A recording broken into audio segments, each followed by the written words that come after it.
अस्सलामुअलैकुम everyone, I hope you all are fine and fresh by the grace of almighty Allah. तो आज के इस वीडियो में हम एलसीएम फाइंड आउट करेंगे 26, 39 एंड 65 का बाय डिवीजन मेथड। इस मेथड में हमारे पास जितनी भी वैल्यूज होती हैं उन्हें हमें एक साथ ही कम्प्लीटली डिवाइड करना होता है जब तक कि हमारे पास 1 ना आ जाए, और उसके बाद ही हम उसका लीस्ट कॉमन मल्टीपल यानी कि एलसीएम फाइंड आउट कर सकते हैं।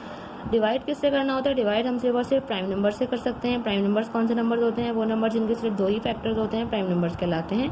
इजी वर्डिंग में हम कह सकते हैं कि वो नंबर्स जो सिर्फ 2 ही टेबल्स में आते हैं, एक अपने और दूसरे 1 के, वो प्राइम नंबर्स कहलाते हैं। जैसे कि 2, 3, 5, 7, 11 और इसी तरह कंटिन्यू रहते हैं। ये तमाम प्राइम नंबर्स हैं क्योंकि ये सिर्फ और सिर्फ अपने और 1 के टेबल के अलावा किसी तीसरे टेबल में नहीं आते।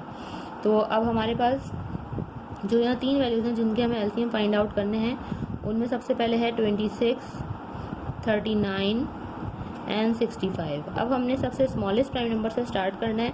सबसे स्मॉलेस्ट प्राइम नंबर 2 है। हमें देखना है कि इनमें से कितनी वैल्यूज 2 से कम्प्लीटली डिवाइड हो सकती हैं। 2 का डिविजिबिलिटी रूल है कि अगर किसी वैल्यू के लास्ट में इवन नंबर या फिर 0 हो तो वैल्यू 2 से कम्प्लीटली डिवाइड हो सकती है।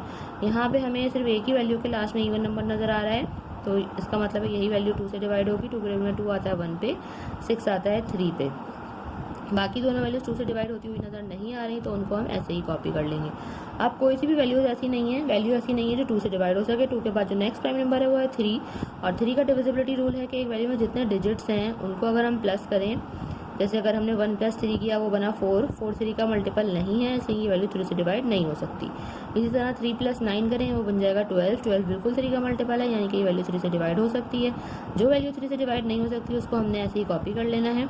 3 के टेबल में 3 आता है 1 पे, 9 आता है 3 पे, और 65 को अगर हम प्लस करें 6 + 5 बनेगा 11, 11 3 का मल्टीपल नहीं है, यानी कि ये वैल्यू भी 3 से कम्प्लीटली डिवाइड नहीं हो सकती, तो इसे हम ऐसे ही कॉपी कर लेंगे। अब इनमें से कोई सी भी वैल्यू जो है वो 3 से भी डिवाइड नहीं हो सकती, तो अब हम क्या करेंगे? अब हम देखेंगे कि 3 के बाद जो नेक्स्ट प्राइम नंबर है वो है 5, और 5 का डिविजिबिलिटी रूल है कि अगर किसी वैल्यू के लास्ट में 5 या फिर 0 हो तो वो वैल्यू 5 से कम्प्लीटली डिवाइड हो सकती है।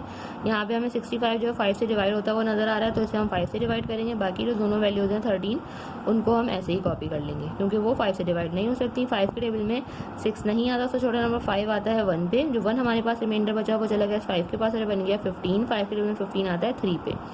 यहाँ हमारे पास अब तीनों 13 आ चुके हैं। 11 के बाद जो नेक्स्ट प्राइम नंबर है वो 13 ही है। 13 को अब हमें 13 से ही डिवाइड करना है क्योंकि 13 किसी और छोटे टेबल से डिवाइड नहीं हो सकता क्योंकि ये खुद एक प्राइम नंबर है। 13 के टेबल में 13 आता है 1 पे। यहाँ तीनों 13 जो है 13 से डिवाइड हो जाएंगे।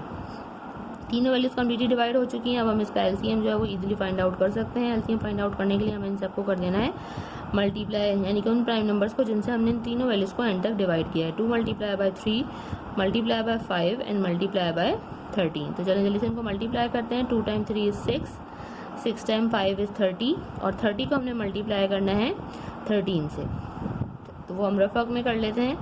3 × 0 = 0, 3 × 3 = 9, 1 × 0 = 0, 1 × 3 = 3। इनको जल्दी से प्लस कर लेते हैं ताकि हमें इसका लीस्ट कॉमन मल्टीपल जो है पता चल जाए। लीस्ट कॉमन मल्टीपल हमारे पास आ चुका है 26, 39 एंड 65 का, जो कि है 390। देखा आपने कितनी जल्दी से बाय डिवीजन मेथड को फॉलो करते हुए हमने एलसीएम फाइंड आउट करना सीख लिया है। आई होप कि वीडियो आपको अच्छे से समझ आई है। अगर वीडियो को पसंद आई है तो इसे लाइक और शेयर जरूर करें, और मेरे चैनल को भी सब्सक्राइब करें। चलो बहुत जल्द मिलते हैं आपसे अपनी नेक्स्ट वीडियो में। अपना बहुत ख्याल रखिएगा। अल्लाह हाफिज़।